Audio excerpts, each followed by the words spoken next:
Another wild day. My goodness, you can't even write this in the storybooks. New stuff is happening every day. So if you are not paying attention to it, I think we could get in trouble.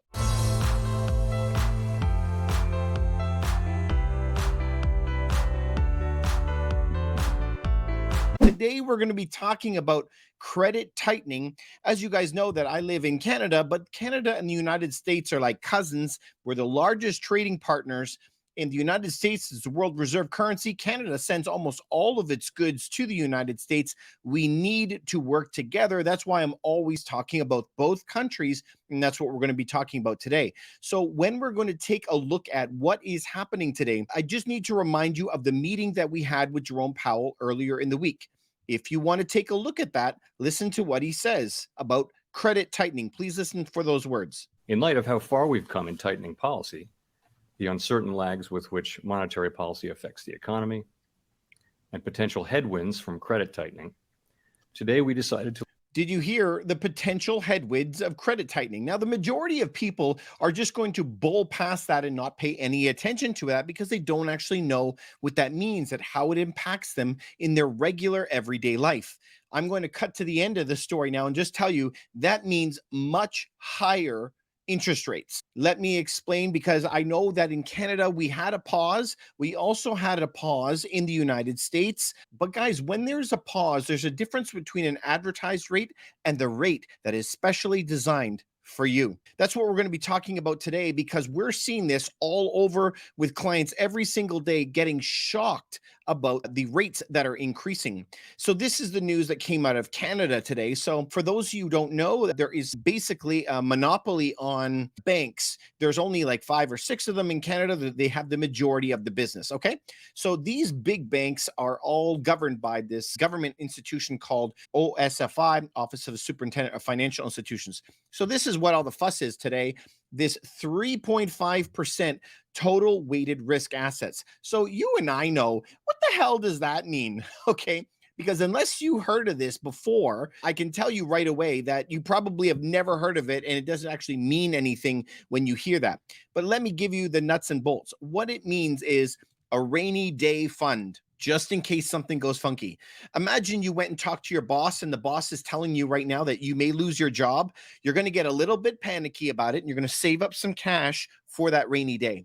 This is what the banks are being told, that for every $1 million, say, of a mortgage, you have to have 3.5% tucked away in the side in a separate account. 3.5% on $1 million is $35,000. Now you multiply that over tens of millions, hundreds of millions of mortgages, $35,000 at a time. You're now stuck with stockpiles of tens of billions of dollars that got nowhere to go because you can't lend them out. You have to have them sitting there in case stuff goes down. So why would the government actually be doing something like that? They're telling us right now that because they are worried about problems that are coming in the future. So what is this credit tightening? And when we look at Milton Friedman, he was an economist in the past, but he was a phenomenal economist.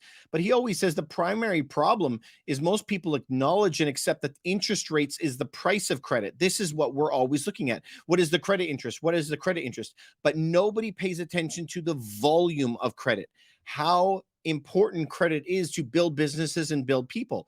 And this comes down to the crux of the entire issue, is we now have to put tens of billions of dollars aside for bad loans that may come due, and now there isn't any money to lend out. So now they call that a credit tightening, credit crunch. Really depends how you want to define that. But let's look at this website, Investopedia. Very important, guys, please stick with me with this. What is a credit crunch? A credit crunch refers to a decline in lending activity.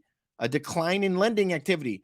You cannot get a mortgage. You cannot get a loan for your business by financial institutions brought on by a sudden shortage of funds. Do you think maybe having to increase a domestic stability buffer could do that? So this is Canada and the United States. Often an extension of a recession, a credit crunch makes it nearly impossible for companies or people to borrow because lenders are scared bankruptcies or defaults. Let's continue. Understanding a credit crunch.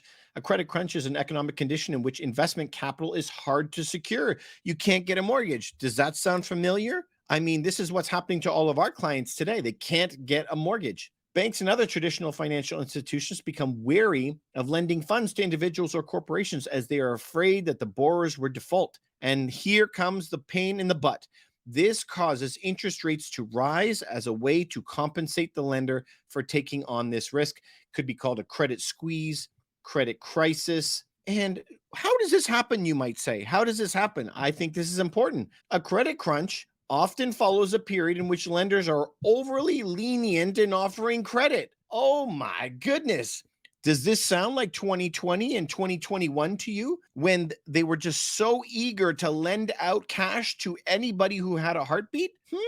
So could this be because they lent out so much money? Yeah. The fallout from such a crisis can cause a pendulum to swing in the opposite direction. And notice here, banks curtail lending activity and seek out borrowers with pristine credit who present the lowest possible risk. Such behavior is known as flight to quality, which is exactly what we are talking about here. Last year, you may have got a loan, but this year, you don't necessarily get a loan. You can't get a loan for your business. You can't get a loan for your mortgages. And this is going to be the largest pain that is going to be coming on people, bar none. You think that going from 0% to 5% is a bad thing? You guys, let me tell you, I made a video of this a couple days ago. Interest rates going from 0 to 5 is nothing compared to you can't get a mortgage, no way, no how. No banks. We just had a client. I told it about it on another video. 12.9% he had to pay and 2% loan origination fee. So the problems are real and the problems are going to continue, unfortunately. So this credit crunch is going to continue on. Now, how big is it? Well, Canada's big banks log a 13-fold rise in loan loss provisions.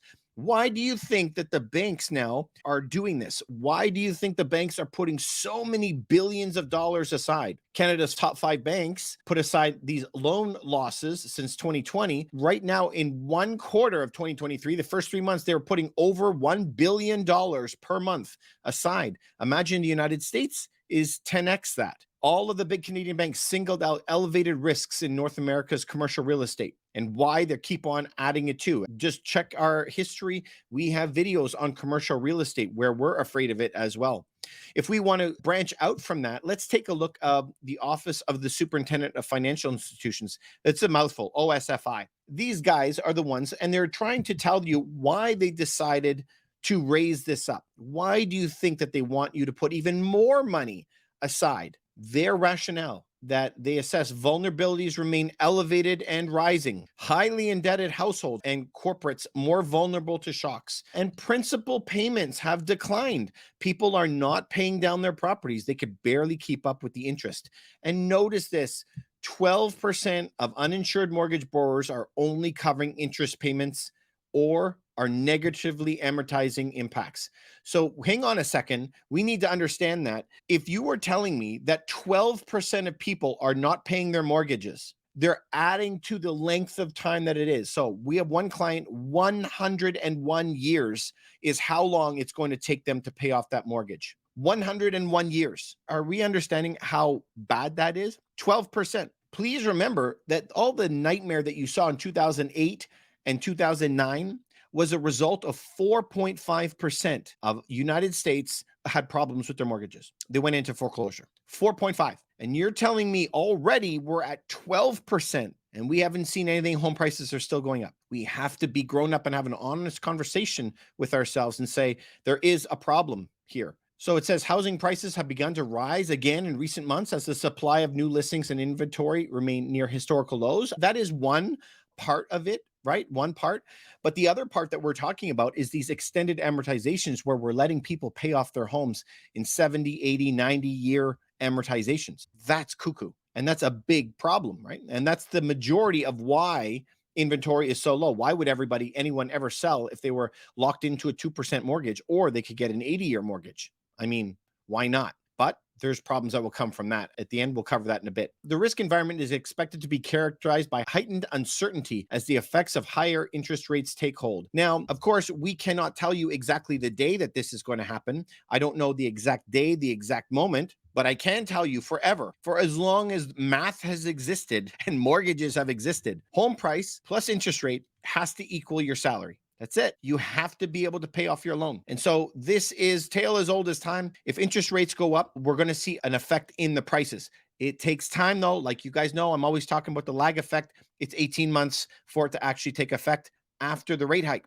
We have not even seen 18 months after the first rate hike, let alone the other 9. We got to wait. And we're going to see this happen over time. But this is why I'm trying to help people, educate people, because I don't want people to get hurt. So if we continue on, what is negative amortizations? This is what they were referring to. And I pulled up an example for you to take a look at.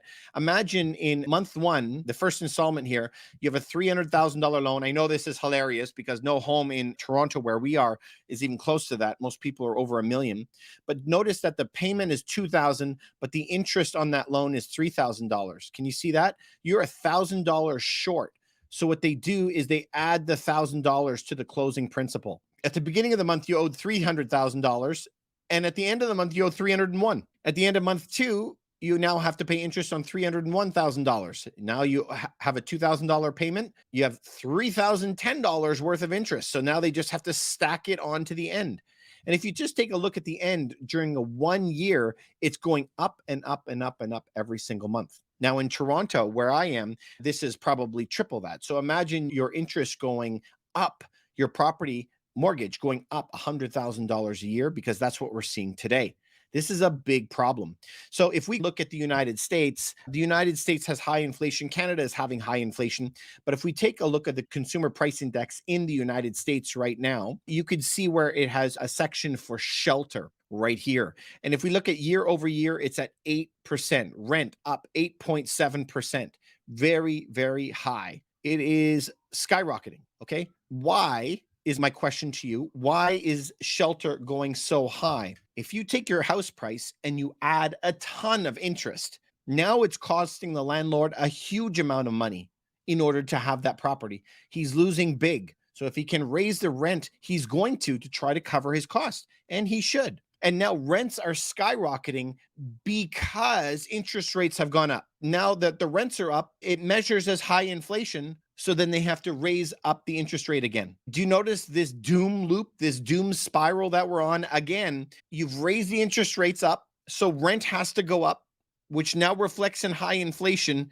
And when they see high inflation, they have to raise interest rates again. You have to understand that that circle doesn't stop. It's this very bad doom loop that we're stuck in. Okay, that's the United States. Let's take a look at Canada. In Canada, mortgage interest costs rise as homeowners' replacement costs slows. So shelter costs rose 4.9% on a year after a 5.4% increase in March. But Canadians are continuing to pay more in mortgage interest costs, 28%. If we remember in that speech, the government was mentioning, the Canadian government, they are expecting mortgage payments to go up 40%, 40. That is massive. This is going to cause huge inflation in Canada. But in response to the high interest rates, now we have high inflation. High inflation is going to give us even more interest rate hikes. But remember what I said, the high interest is not the main problem. The problem is having no credit whatsoever. So let's jump into another chart that I wanted to share with you guys. So we're looking at this domestic stability buffer, which started this whole thing off right now.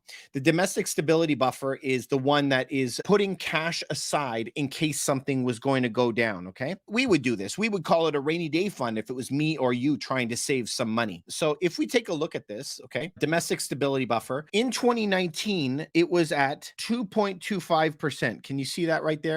2.25%. This is before all the lockdowns and so forth. But then something crazy happened. Absolutely bananas. At the same time as interest rates went down, when interest rates go down, remember, normally credit is very tight. We actually had very, very loose money. Anybody with a heartbeat was getting money because the government was backing it up. So they only required 1% down, which actually caused everybody to dive into the market. The banks were willing to lend out money like crazy. So if we look at 2022, they had to raise it up to 3% as we saw that inflation coming in to kick everybody's butt. Please remember, back in 2020, the legal limit was only 2%. Now the legal limit is 4%. They've had to up it. So in 2023 now, they've upped it to 3.5%. So what I was saying to you before was on a $1 million mortgage, They used to only have to have $10,000 in cash put aside for a rainy day fund, 1%. Now they have to have $35,000 put aside in case you have some big problems. Isn't that crazy? That it's 35 grand now. Now you multiply that by everybody, we're talking billions of dollars. And here comes the Milton Friedman that we talked about before. Low money and cheap money is normally very, very tight money. How can we explain this in an easy way? Just imagine this is the one tool that the governments actually have, one tool that they can raise or lower interest rates. So you got to tell me, when do they actually lower interest rates? Can you think of it? They lower interest rates when things are dodgy, very, very dodgy. And so if something is really, really rough in the economy right now and we're running into trouble, the economy will drop those interest rates. And that's the advertised rate. Who gets that advertised rate? Normally, only the AAA best Jamie Dimons of the world get 1%, whatever is the advertised rate. You and I know they want to know our incomes, how much debt we have, and every other possible thing. They have to do a whole audit on us, right? And then they're going to adjust their rate up based on who you are. So normally when you're in a recession and they lower rates, that advertised rate is only for the big institutional buyers and not for regular people like me and you. 2020 and 2021 is this weird time in history that this same time of having low rates, we also were giving money away to everybody, in most cases for free. And so everybody kind of remembers that that's the last thing that happened, but they don't remember every other recession in history. This is the part that is coming to bite people in the butt right now. Remember what Milton Friedman said, everyone's looking at the rate, but no one's looking at the credit volume, the amount of people that can get mortgages or the amount of people that can get loans in their business.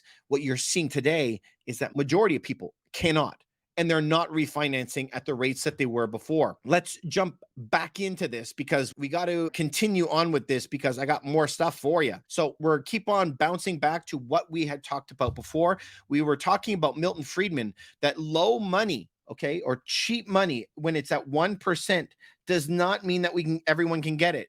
Very tight conditions for people who can get money. Now, the reason that they're adding to this buffer and all of this savings from the governments and people are putting money aside is because housing. Here comes the part that's going to bankrupt a lot of people. The advertised rate today might be something like 5.5%. And when you walk into your Bank of America or TD Bank and they offer you 10%, you are going to have a coronary. You're going to absolutely freak out and say, I cannot live like this. Why on earth am I getting a 10%? Their answer to you is going to be, we only lend to AAA people. That's going to be the answer. And then the next thing I know you're going to say is, well, guys, I am a AAA client. Last year in 2022, I had a credit score of 700 and I made 40 times my mortgage payment per year. So if your mortgage payment, just let's say, is 1,000 and you made $40,000 a year, that would be 40x your mortgage payment. And so you had very low debt, a couple credit cards, a small line of credit. Okay. And they said last year you were AAA. Here comes your problem because you had the understanding that a AAA always meant the same thing. Let's move forward till 2023 and then look at what it is here. In 2023, they now want for AAA, their category, they've changed the definitions. Now they want a credit score of 800, not 700 like you had the year before. Last year, they wanted you to make 40 times your mortgage payment per year. Guess what they want now? Now they want 100 times your mortgage payment. Last year, they were willing to accept low debt. This year, they may want no debt whatsoever. Their criteria for AAA people have changed. And so when you have changed in their risk rating, you no longer get the advertised rate of 5.5. You are going to be offered something much higher. What we're hearing today, we're hearing a lot of 8s and 9s is what we're hearing right now. So if you see this, don't be surprised by it and try to shop around and try to lower whatever debts that you can right away. So you're going to tell me right now then, how on earth, David, are people affording this? And this is what we were talking about, the long tail of this negative amortization that is happening. So this negative amortization that is happening, Let's take a look at this. So just let's say that you had a loan, for example, and you started it in 2020. I'm putting the year here. Do you see this big black line where you're starting? Okay. And you started off at a $3,000 payment per month. Okay. $3,000. Now, as this interest rate has been changing over time, this mortgage payment is going up and up and up and up. And currently it's sitting at $5,000 up here, way up, way over what you can afford here in 2023. Here is your problem. If you can't afford $5,000, you can go to your bank and go, Mr. Bank, I can only afford $3,000. So I want you to tack on that extra $2,000 that I'm missing every month to the end of my mortgage. Well, David, is that even possible? Is that legal? Are you allowed to do that? The answer is absolutely you're allowed to do that. The banks are allowed to do that. And the worst that I have seen right now is 101 years that has been pushed out. So I don't even understand that. It's not even you, it's not your kids, it's your grandkids that are going to pay off the house.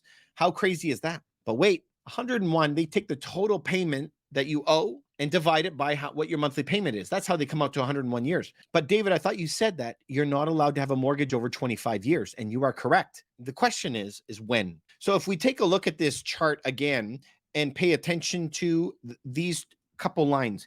In 2020, when they started this loan over here, they had it set up till 2025. And so the law says that you can only have a 25-year amortization, number one, when you either start your mortgage or when you renew. So this guy now, who's supposed to be paying $5,000 a month, who's only paying $3,000 all the way down here, is riding it out until this brick wall that is coming to him in 2025. Because in 2025, they're not just going to ask him, well, you were paying $3,000, you were supposed to pay $5,000. Now, what about all of this extra debt that he added on to himself over the years? And this is going to continue right on. When he comes to refinance that at the end of 2025, he now is going to have a payment of like $7,000 per month because it has to, by law, snap back to 25-year amortizations. Are you understanding the seriousness of that? We now are at 12%, according to their numbers. 12% of people are in this situation, and they are like a train riding down the tracks toward a brick wall, knowing that their payments are going to go from $3,000 to $7,000. One of our clients, their payments is going to go from $3,000 to $12,000. So what would you do in that situation? The majority of the time, I'm telling them, you got to sell your property. And I know that I sound like a broken record because I was telling you to sell your property last spring, last fall. Who on earth would have known that Silicon Valley Bank would have collapsed and they would have lowered their commissions and that would have bumped up home prices? Crazy. So you should be taking this whole up in prices that we've seen as manna from heaven, as an amazing, amazing gift. On average, where I live, the property prices are up $150,000. This is not just about Toronto. This is not just about Canada. This is all over the United States as well. Crazy. So to me, you got to be taking some cash off the table. So let's see, how do we see that Canadians are faring right now? How do we think that Canadians are doing? How do we think Americans are doing right now? They are our cousins, right? We have to follow these guys and see what they're doing. So let's take a quick check and see where we're in. So in the United States in 2023, where we are right now, average credit card debt per adult, $3,900. Notice that we're at an all-time high. Notice that credit card usage in the United States is way up $1 trillion right now. $1 trillion in credit card debt alone. So how is the savings? People must have cash left over, right? From all the checks that were sent out, et cetera, et cetera. Please note that the savings in people's accounts are at record lows. It hasn't been this low since I don't even know what. What does that show you? Oh, since back in 2009. Oh, during the last recession? That's how low their savings is. How is Canada faring, you guys? If you see Canada, this is Canada's household savings rate. As you saw, it spiked up during COVID when nobody could go to any restaurants or anything. But look at the crash. There is nothing in history since 1950 that has crashed as fast as this has, and the cost of living biting on Canadians. We are coming up on a record low in savings rates that we have not seen. That is terrible for Canada. How is Canada's consumer credit? Well, this chart goes back until what I would presume in mid 60s or 70s, and we're at record highs right now. So if we take a look at the federal rate, every time there's a pause at the top, these gray lines are a recession. Every time there's a pause at the top, we're in a recession. There's a pause at the top, recession. Pause at the top, recession. Pause, recession. Pause, recession. Guys, I am not a financial advisor, and I'm not here to tell you what to do, but I am here to try to help you. That's what I'm here to do.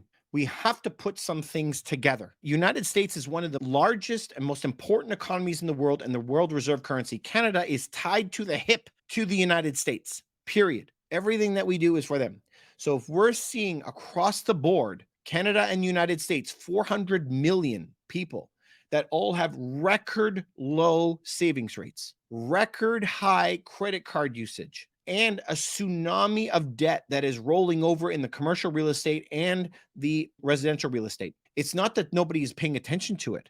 Look at what the banks are having to do now. The banks are having to stash more and more and more cash aside for loan losses, United States and Canada. Over $1 billion a month in Canada, over $10 billion a month in the United States, aside for mega losses. In addition, the domestic stability buffer has to go up, mandating more and more cash aside for the losses. What are they seeing that maybe I'm not seeing, or maybe you're not seeing? The main goal of this channel is not to scare you guys, but to educate you, and hopefully just to spur on a little bit of curiosity for you to dig a little bit deeper to try and find the answers. Maybe, just maybe, one person is going to see this, dig a little bit deeper, and not be in the trouble. Listen, you guys know that I'm a real estate broker and I specialize in selling properties. Yes, and my entire team, this is what we specialize in. We're very good at it. Most agents, most real estate agents always out there are going to be telling you the market's always going up. It's always going up. Markets never go down. It's about the time that you're in the market, and the majority of the time they're right. But in an instance now where a lot of people will have had a mortgage that is at 1%, we had some clients at 0.99, and now they're facing a 10% interest rate. The amount of damage is ridiculous. We have an entire population in addition to that that is younger than me, the YOLO generation, that this one comment came on there and said, interest rates, schminterest rates. Who cares? Home prices only go up. This goes to show you a little bit about how little knowledge that some people have about how interest rates affect it. You need to have the income to pay for it. That's the problem that we're having right now. In Canada, only like the top 5% of people can afford to buy a home with the rates the way they are today. So hopefully this helps you guys out a lot. I think it does. I think it would. So if you like this stuff, please like this channel. Please follow it. Please hit that notification bell. And like always, we try to come on here and help you guys out. But, you know, these payments are going to continue to go up, and it's not going to go down, unfortunately. So please be safe out there. I'm here for you as much as I can. Please like and follow, and I'll talk to you soon on the next video. Have a good day.